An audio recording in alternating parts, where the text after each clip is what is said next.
Good afternoon, everyone. Thank you for being here. So this is our first kickoff meeting for Resilient Ready Tampa Bay, and you've been invited to partner with us in this project, and we're really looking forward to working together over the next few months. My name is Sarah Vitale. I'm a senior planner and urban designer with the Tampa Bay Regional Planning Council. We've also got Andy from Wagner and Ball here with us, and Brian Cook, our subcontracted partners who are going to be assisting with the presentation. But we're excited to welcome you to our kickoff meeting. We're going to hold another meeting just like this tomorrow at 1 p.m. So if there's anyone from your organization who wasn't able to make it today, let them know tomorrow. Same information, just another meeting for the people who had scheduling conflicts today. We can go ahead with the next slide, please. So as a reminder, for those who haven't worked closely with Tampa Bay Regional Planning Council, I just want to tell you a little bit about us. We're celebrating our 60th anniversary this year. Since 1962, our mission as an organization has been to create settings for regional communication, coordination, and collaboration. Our programs and services span a broad range of planning topics, including economics, emergency management, the environment, and resiliency. Resilient Ready Tampa Bay is a program that's nestled within our resiliency and urban design programming. Next slide, please. So we have the next hour to cover a fair amount of information about the project. We'll do introductions in just a minute, but our agenda looks like this. I'm going to kick it over to Andy from Wagner and Ball to kind of run us through this agenda, but we'll talk about our goals and give an overview of the project, recap the site visits that happened last week, kind of start to talk about in detail what you all can expect throughout the rest of the spring with the charrettes and the various milestones for the project. But first, let's do a quick round of introductions. Please tell us your name, title, organization, and we can go around the Zoom. And feel free to unmute and do that on video too if you want. But how about Andy and Brian? You guys want to start? Sure. I'm Andy Sternad. I'm an architect and planner with Wagner and Ball in New Orleans. We're the prime on this contract with Applied Sciences. Some other support from ESA and Robert de Koning in the Netherlands, who's also on the call, a landscape architect there. We work on resilience projects around the country, specifically focused on flood mitigation and finding ways to bring other values and priorities for cities and states into these types of flood mitigation projects. That's what we'll be looking to do here. Brian, how about you? Unmute. I'm Brian Cook with Applied Sciences. Landscape architect and urban designer, and have experience personally in my own history, and then also the Office of Applied Sciences is quite a bit in the region, so I'm happy to apply it to this exciting project. How about Alana? Hey guys, morning, or I guess good afternoon now. My name is Alana Todd. I'm the environmental planner at Tampa Bay Regional Planning Council, and I'm supporting Sarah in this project. Thanks. How about Robert? Yes, thanks, Sarah. My name is Robert de Koning. I'm a landscape architect from the Netherlands. In the Netherlands, I do a lot of climate-related projects, do a lot of design of rivers and all kind of water projects too. I've joined a lot of Dutch dialogues projects in the US in different cities and worked with Wagner and Ball and Brian before. So, well, of course with them, but with all of you, I really look forward to this excited experience. Thank you. Thanks. How about Ashley? Hi, I'm Ashley Painter. I'm with the city of Oldsmar. I'm the sustainability coordinator and just, I guess, looking forward to seeing what happens. So welcome. How about Whit? Hi, good afternoon. I'm Whit Raymer. I'm the Sustainability Resilience Officer for the city of Tampa, and I was part of the conceptual team to bring forward our project, and really happy that we'll be working with TRVC on this and all the consultants too. Thanks, Whit. How about Brett?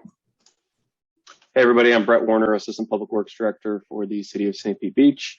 We are a a very low-lying city. I'm sure you all are aware, and definitely looking forward to the resiliency-minded aspects of this project and this program to kind of get us moving in the right direction. Thanks, Brett. How about Stacy?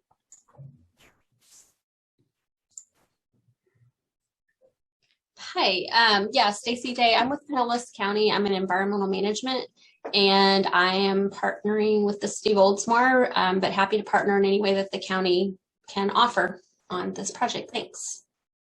Thanks, Stacy. And last but not least, Ananda. Hi, good afternoon. I'm Ananda Bergeron with Cardno. I'm a consultant project manager for the Pass-A-Grille Way Seawall and Living Shoreline project. We're happy to be a part of this and help out in any way that we can. We've also been working with the city on a few other resiliency projects too. Awesome. Thank you. Great. Well, I'll turn it over to Andy. All right, and maybe a few more slides here if you'd rather take a little bit of the project background, or else I'll go through this real quick. Sure, I can jump in. So this project is funded by Florida Department of Environmental Protection's Resilient Florida Grants Program.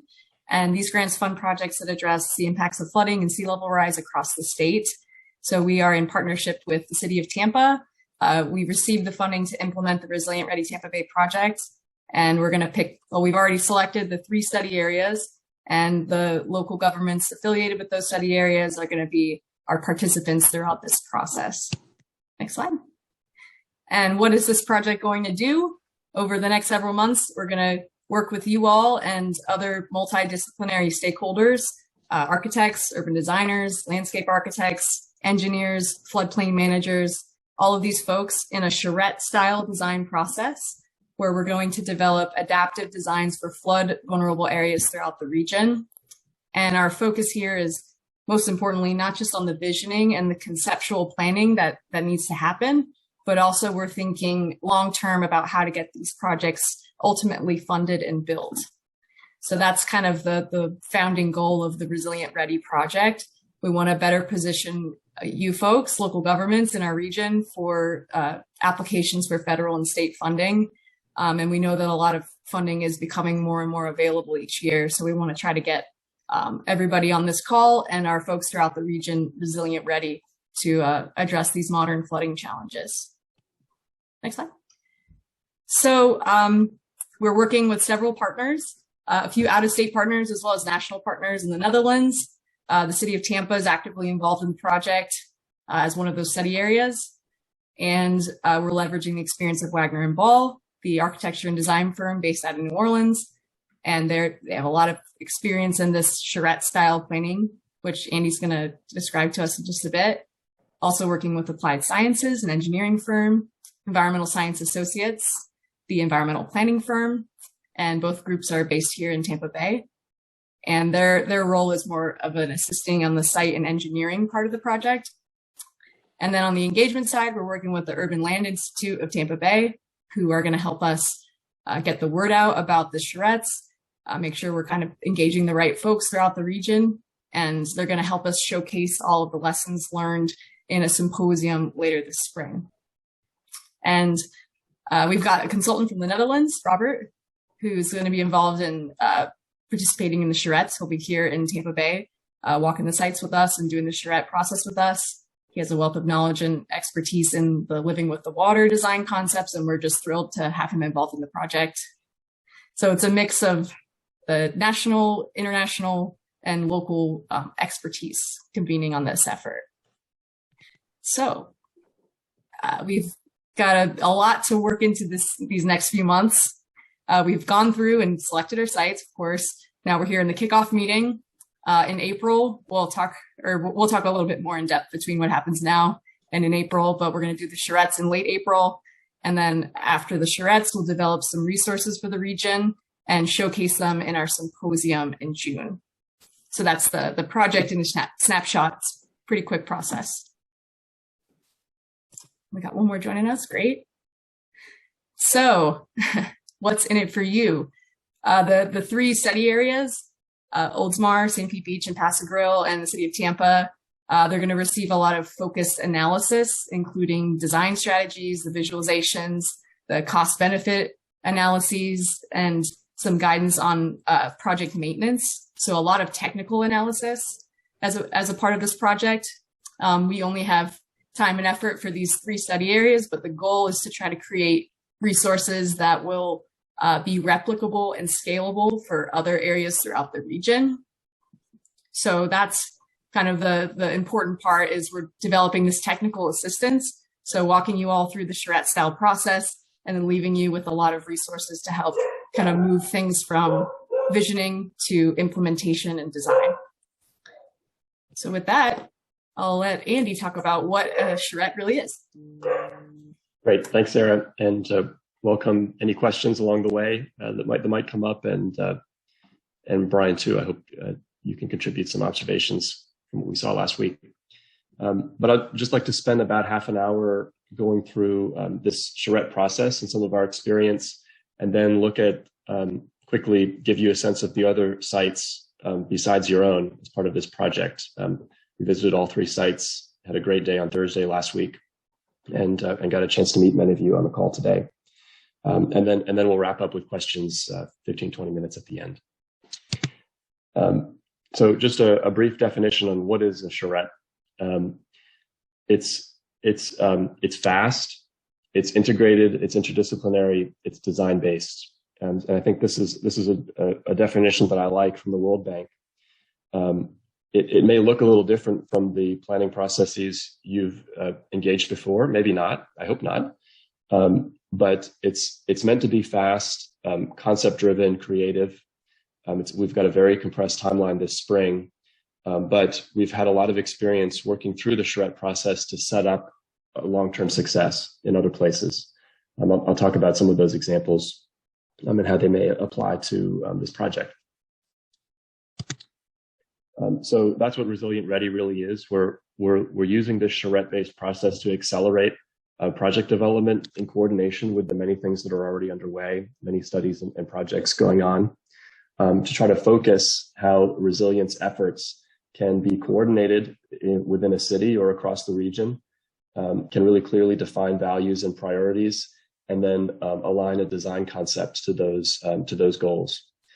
That becomes sort of a package, an early concept package with a high level order of magnitude cost tied to risk and vulnerability that sets up for a funding application and then further implementation.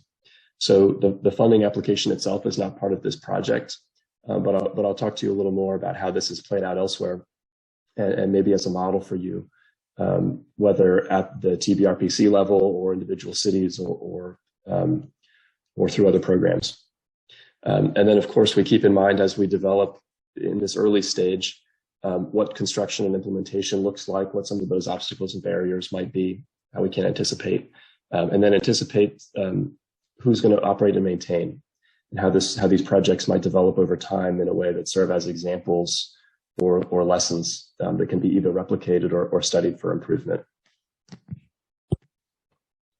So as Wagner Ball and really as a shared methodology with Applied Sciences and Brian and Robert, we've developed over time this layered planning approach.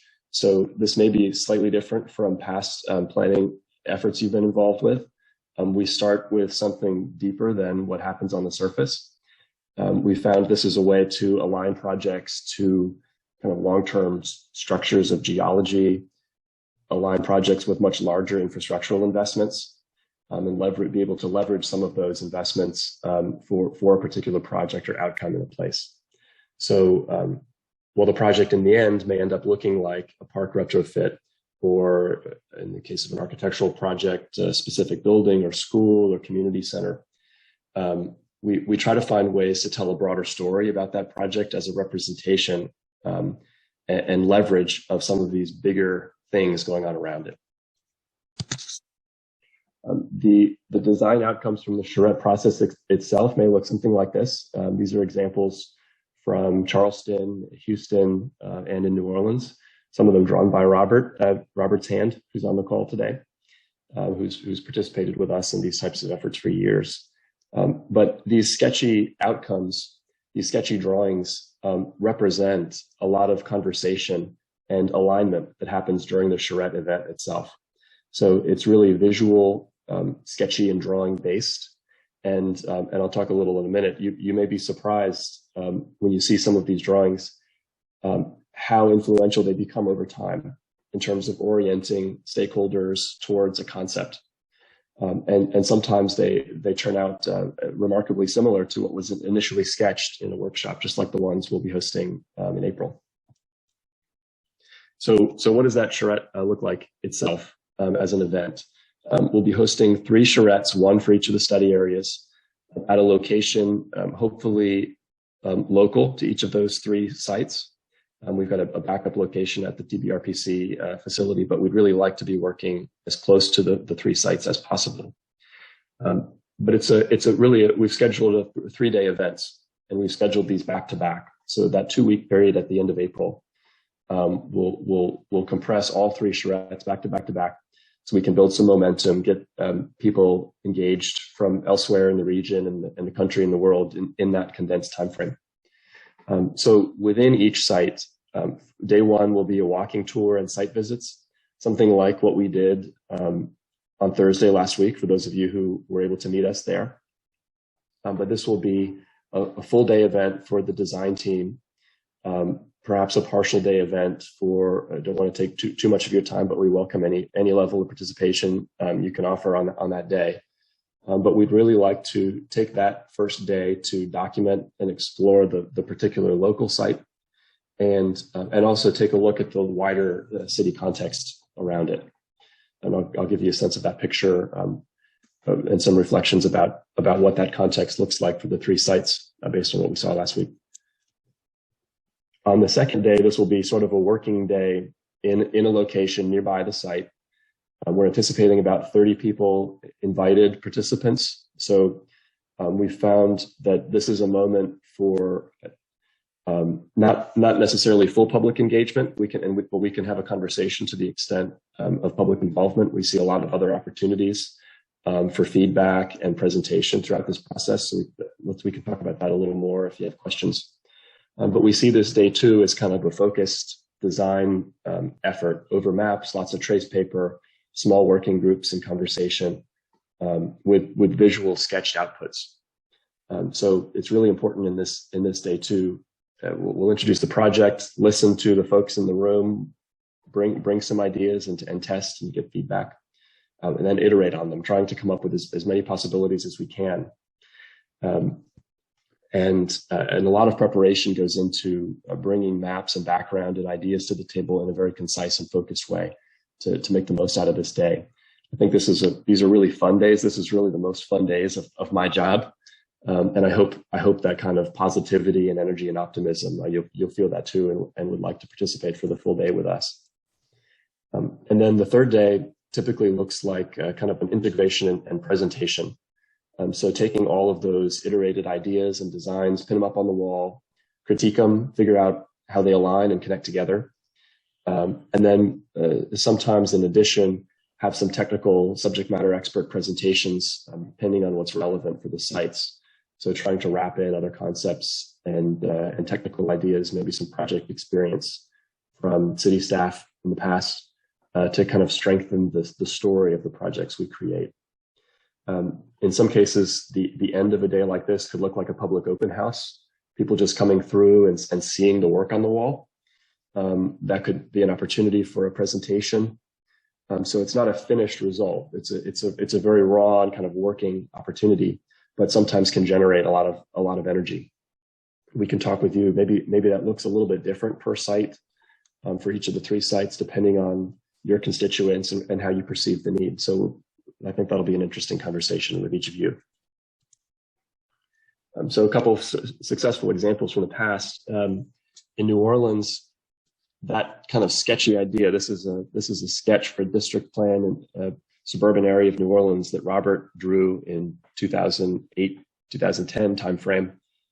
That district sketch was wrapped into the New Orleans water plan that we finished in 2013 and became the basis for a federal funding award New Orleans to implement New Orleans' first resilience district. That was awarded in 2016, and project should break ground this year. So that's a lot of learning that's happened over the past 12 or 14 years that we've condensed into this short Resilient Ready project now. Similar experiences replicated across the country. But if you squint at that first sketch that Robert did more than 10 years ago, it really tracks through into the way the projects have been developed in detail and are now preparing for construction. You see kind of similar echoes. And it's really been a guiding framework for this part of the city here.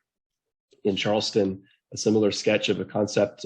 This sketch was developed over a day or two in Charleston at a Dutch Dialogues Charleston event that we hosted.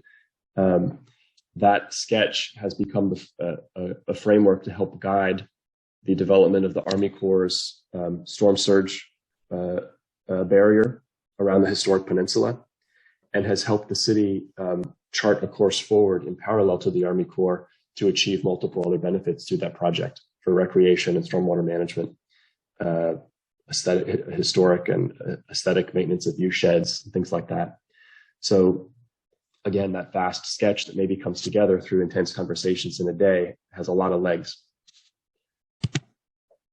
Just two other quick examples. In Louisiana, this LA Safe program, this was a 6-parish or 6-county planning effort, so a similar geographic scope to the TBRPC.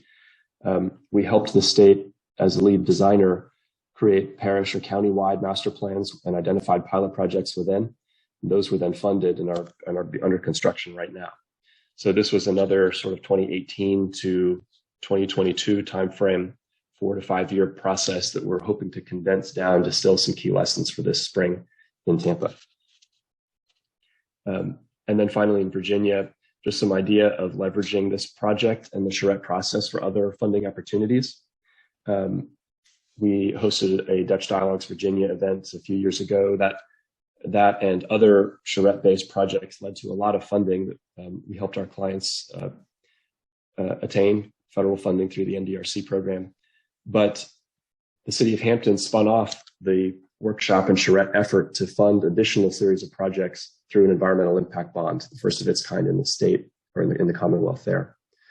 So that was 3 projects funded at $12 million, just to give you a sense of what the possibilities for outcomes might be. I think there are multiple, especially now with a lot of funding from DEP and federal funding coming down the line over the next few years. Okay. Again, please feel free to jump in with any questions, and we can return to any of these towards the end of the hour. But I wanted to run through some impressions of the 3 selected sites and give you some context for who your cohort is in this project.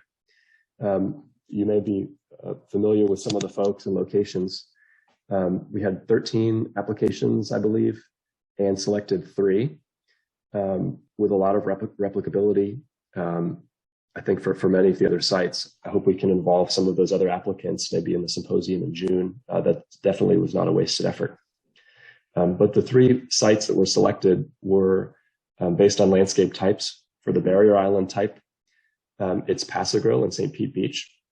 For waterfront areas, that's a bayfront RE Olds Park in Oldsmar.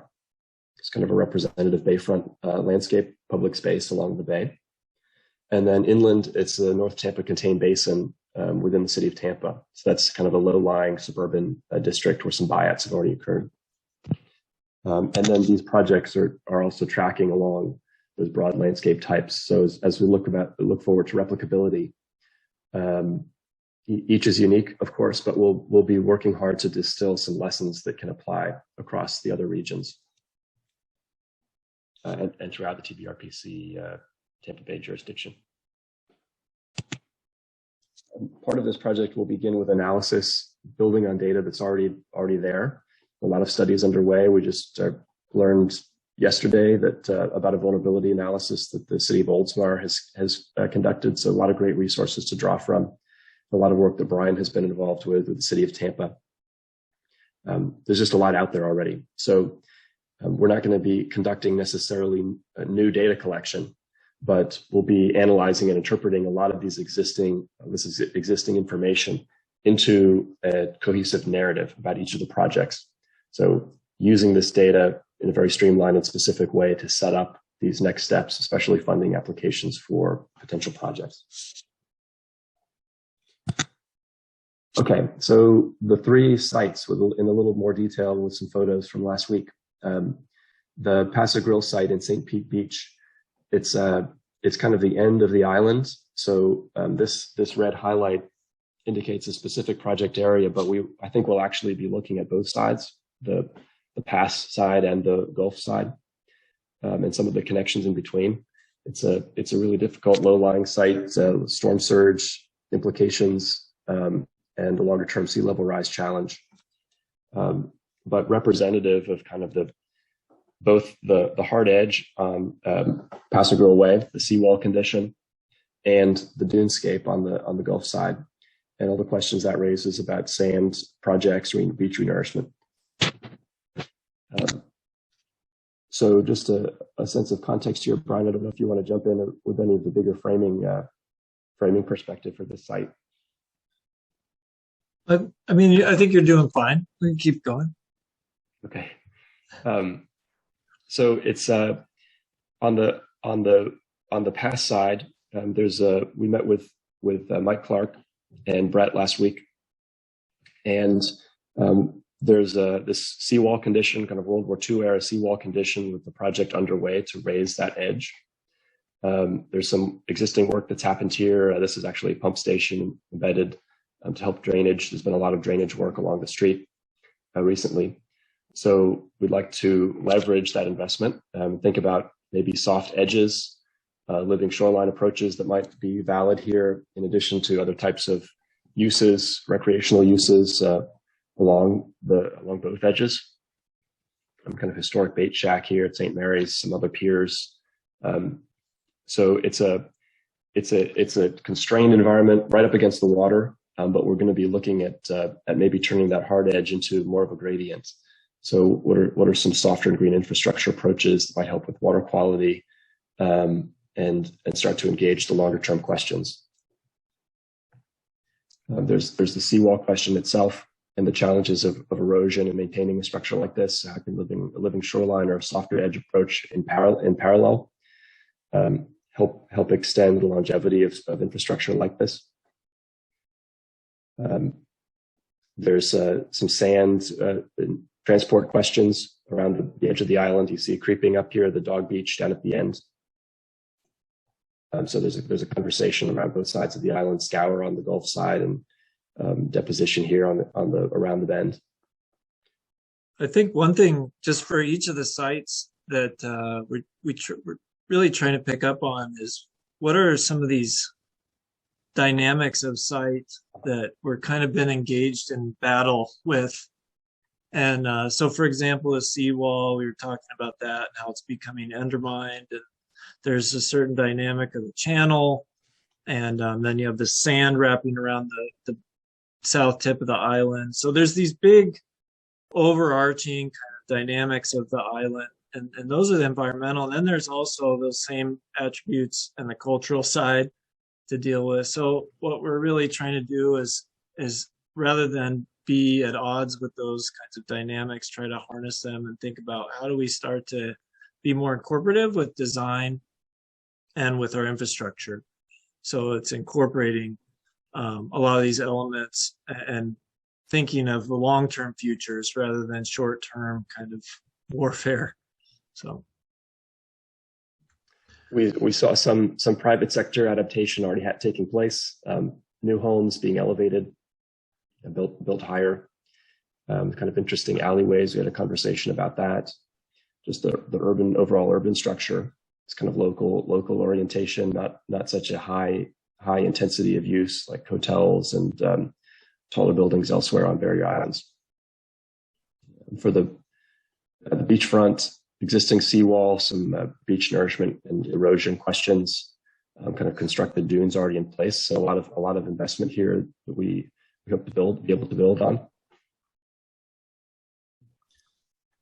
Andy, can I add something? Sure. Because for me as a Dutchman, this is a kind of imaginary world that's talking about a seawall which is perhaps 3 feet high. I'm now working on a project in Holland with levees of 10 meters high to protect us from the sea.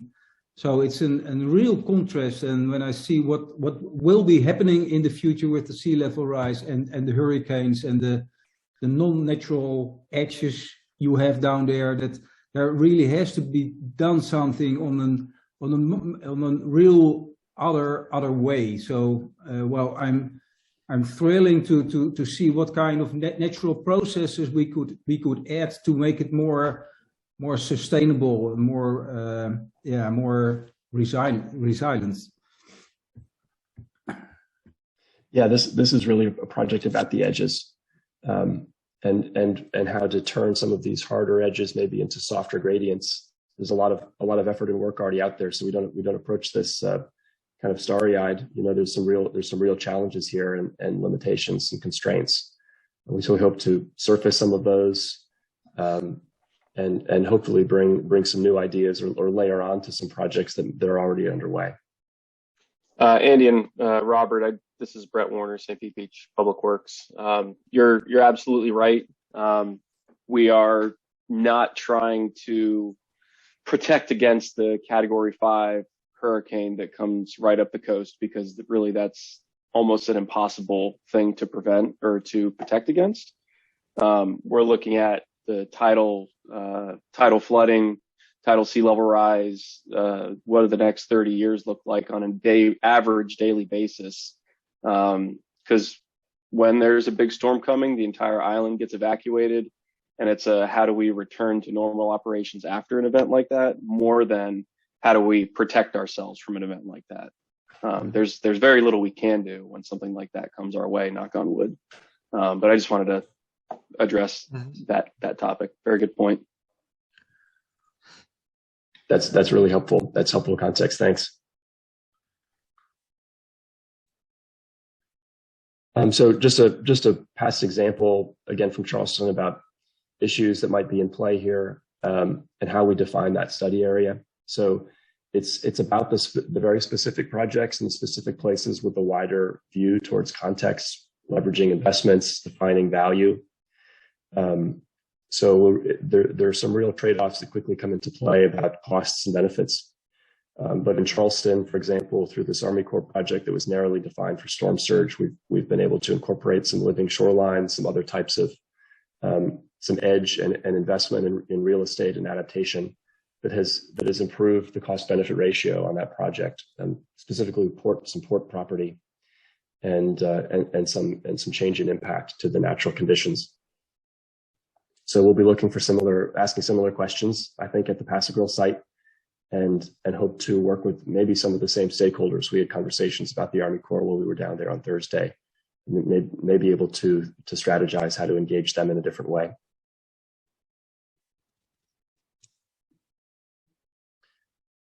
All right, moving quickly through to Oldsmar. It was great to walk around the park last week with Ashley and Stacy and Jonna. This is a public waterfront park right along Shore Drive with a low-lying neighborhood behind it. So the project submitted for consideration is the park itself, but we really spent some time driving and walking around the rest of the area, and show you some photos of that. So there may be an opportunity to think more broadly, especially as we define the problem here as one of compound flooding. So we're starting to move inland. So we have the sea level rise challenge, some storm challenge, king tide issues that are at high tide, rack lines and things that are already evident in the park. But then the compound effect of stormwater discharge to outlets in the park coming through and impacting the neighborhood behind. So that might be an opportunity to think on a little bit more of a district scale with the park as an anchor about what the investment might look like coming next. But really highly used, kind of a cultural center of the city, and it seemed like there's a festival or some activity going on near constantly there. Here's the rack line I mentioned. So high tide already encroaching and pushing debris somewhat routinely, maybe on a monthly basis, into the park. And on the right, some stormwater discharge outlets.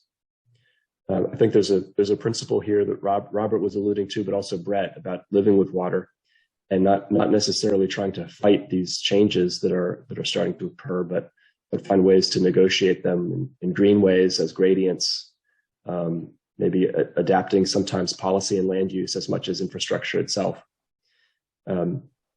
to create kind of multiple lines of change, ways to maintain cultural uses and identity at the same time as we anticipate longer term change. But I don't think any of these projects is going to look like hard definitive protection. It's really, there's a need for a more nuanced approach and a story and an opportunity. Some of the, like in Pass-A-Grille, some homes already starting to be elevated, kind of adaptation not happening on the private side, ad hoc. Some marsh condition, you see trimmed mangroves there at the edge. So there's already a bit of a green edge. This might be a strategy to build on. But as we looked back up into the neighborhood, there's some streets and boulevards, Park and Lafayette, with really wide rights of ways and medians. So this might be an opportunity to think about water and water management in public space in different ways. Maybe finding space to store water. Some questions to ask there about groundwater levels and salt gradients, fresh and salt water balances. Inland in the neighborhood, there's some really beautiful streets. I mean, just totally lush and green. Just a really great character of space. You see the kind of drainage ditch there along the way. So I think that's an identity question in addition to kind of green infrastructure landscape opportunity that we can build on. Mm-hmm.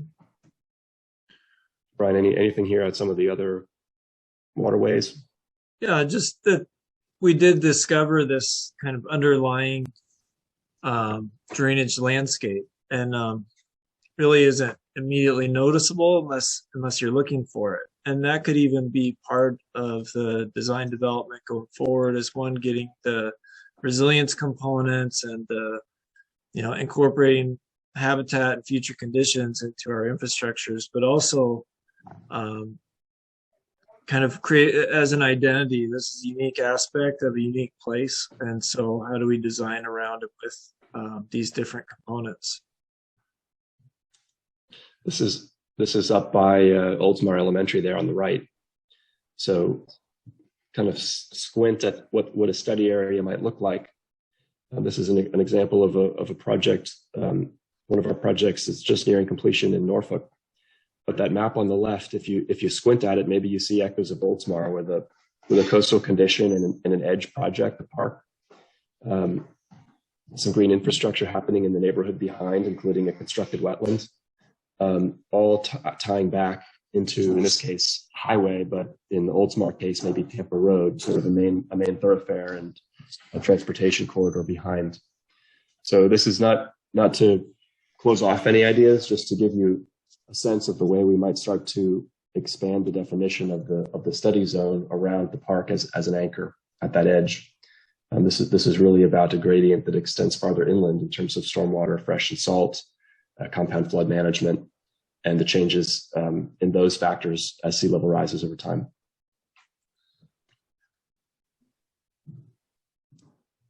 Again, very preliminary observation, so would totally welcome future conversations with folks in Oldsmar and any other feedback. I think we'll be working over the next few weeks to help clarify kind of the parameters, the priorities.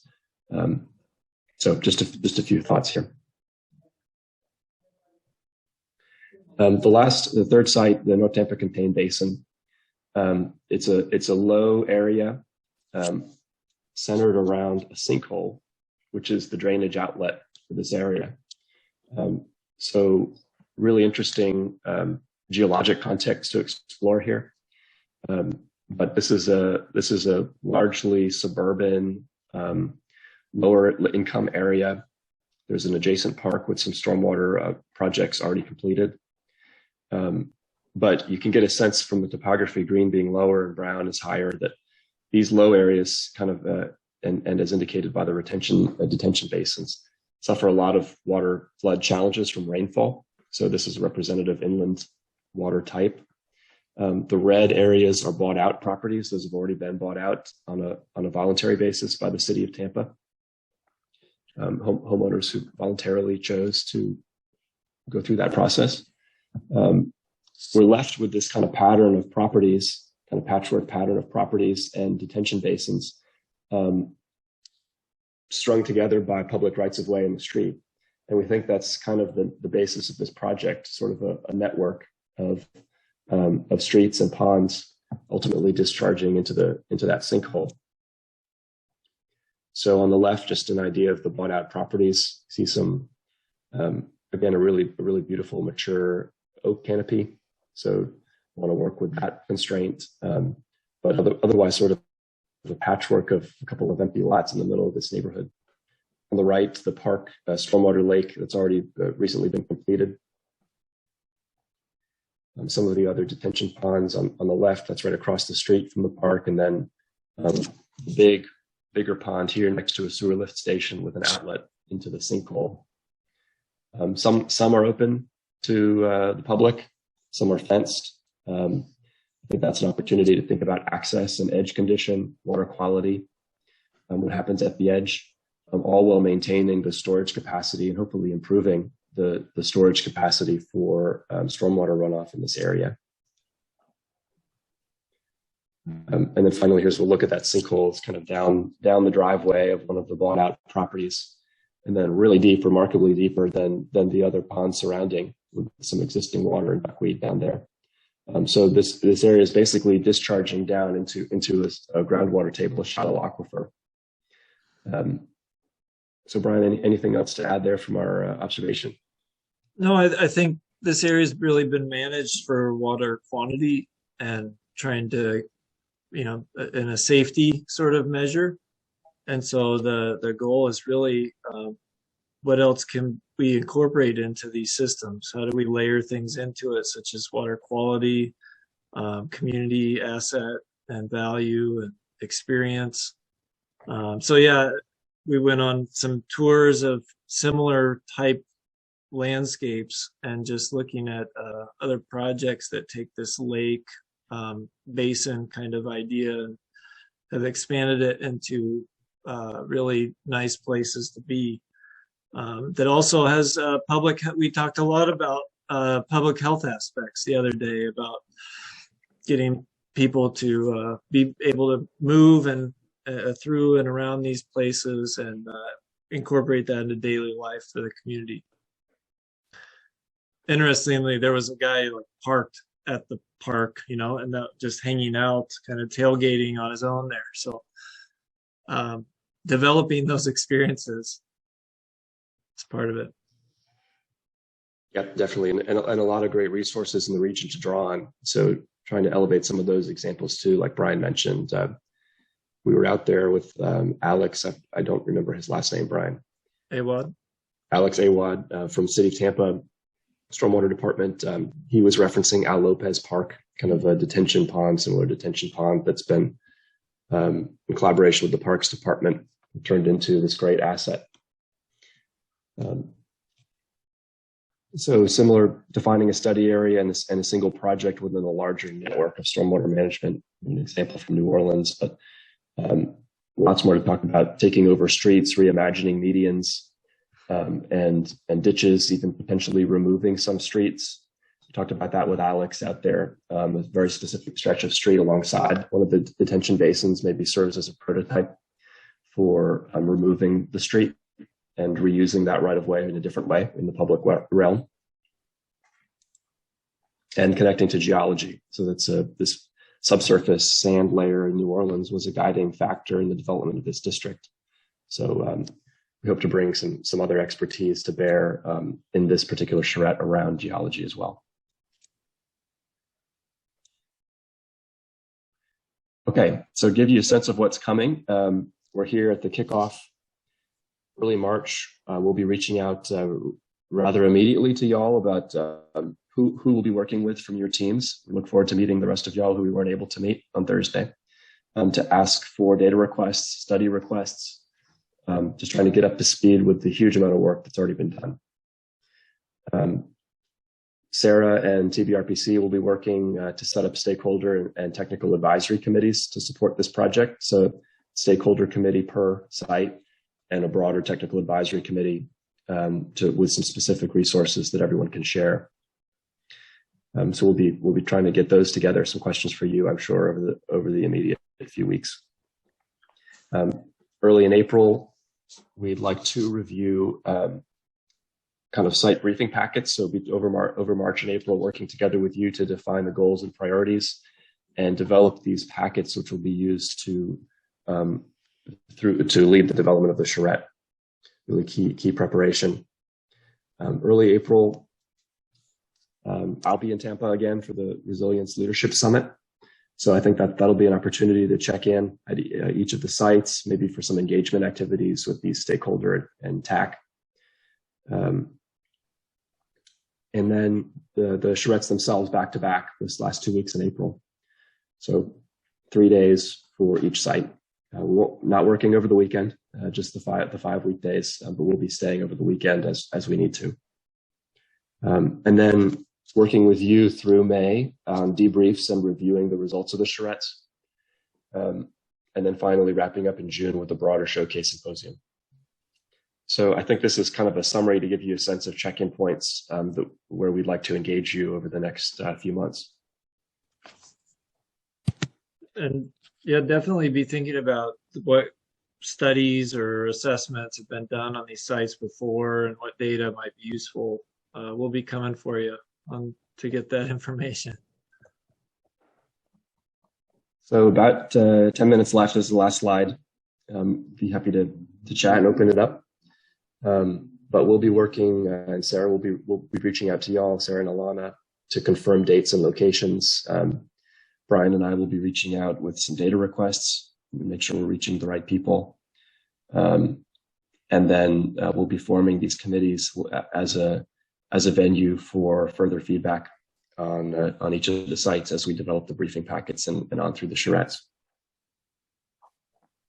So thanks for tuning in and sticking through that 45 minutes, but be happy to answer any other questions or hear any feedback you'll have at this point. I have a quick question. So with these charrettes, I know you mentioned you're envisioning about like 30 people or so at each one. Is it mostly going to be technical, or is it a time for like our leisure services board or somebody, because ours is a park, to be on board as a citizen committee coming in, or is it going to be more like our staff, your staff kind of thing? First, without knowing specifically these other folks, I think that they sound perfectly suited for this kind of event. And we can find different ways, that's not like someone needs to be there for the full length of 3 days, but I think we can find the right moment to plug in the right people. So maybe it's a half a day on day 2, something like that. And then they can choose to stay or come back if they like. But I think in this case, that sounds like a great addition. Yeah, I would say what we're really needing is the different perspectives and representative interests for the site. So there's going to be technical and habitat environmental stuff, but then there are also community interests and policy issues. So I think being able to have representatives from each will help us develop projects that are more inclusive of all needs for the site.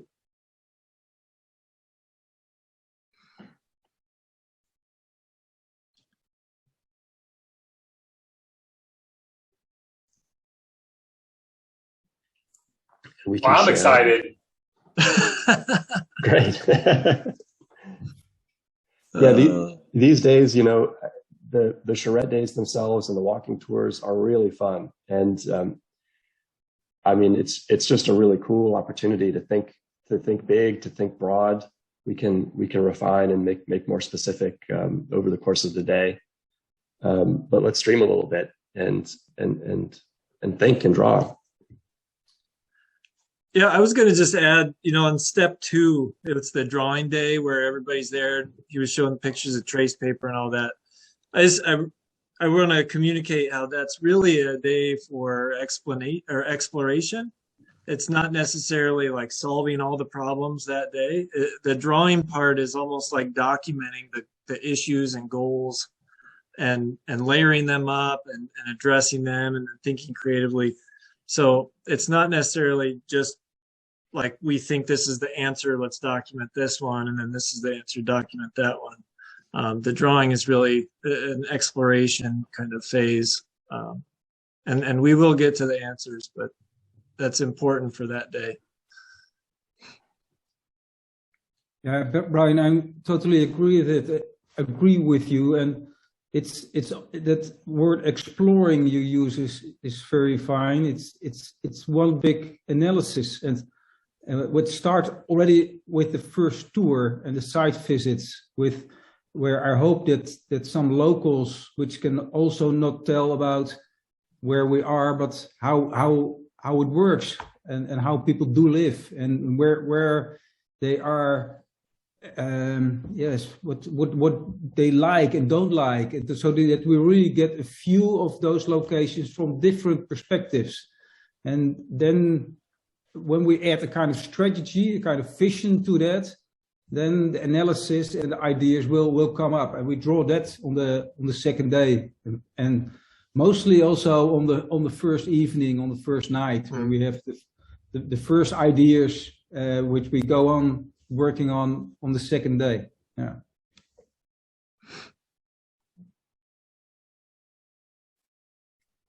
So just a couple of thoughts as we wrap up. I think in terms of next steps and data requests, if you have any codes, ordinances, kinds of things that may be limiting that you found in the past or that you feel may need to change, it'd be great to have that perspective too.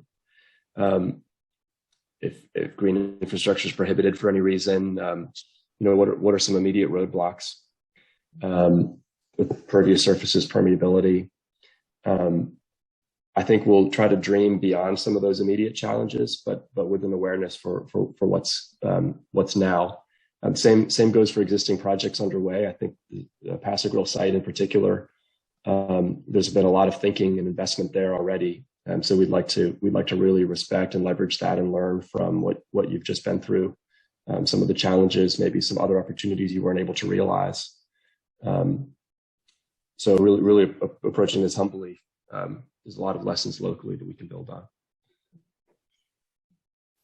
And on the logistical and coordination side, Alana and I will be in touch with the team leads. So Whit, Ashley, and Mike to chat about how do we get this charrette space reserved and what dates work for the most people, so we can start to narrow it on how that all looks. And I'll be in coordination with everyone else about that.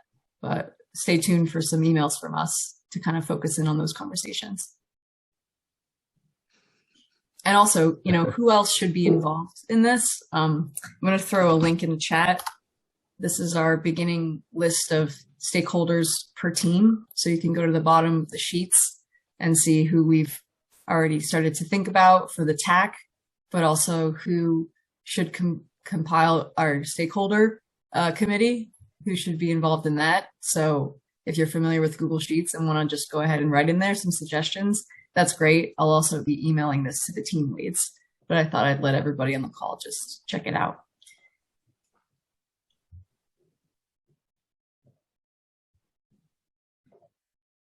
All right. Well, thank you all for joining up against the hour here. But had a great introduction to many of you all last week and look forward to the rest of this spring. Awesome. Sounds good. Looking forward to it. Thank you. Thanks, everybody. Bye. Thanks. Thanks. Thank you all. Bye-bye. Bye, Robert.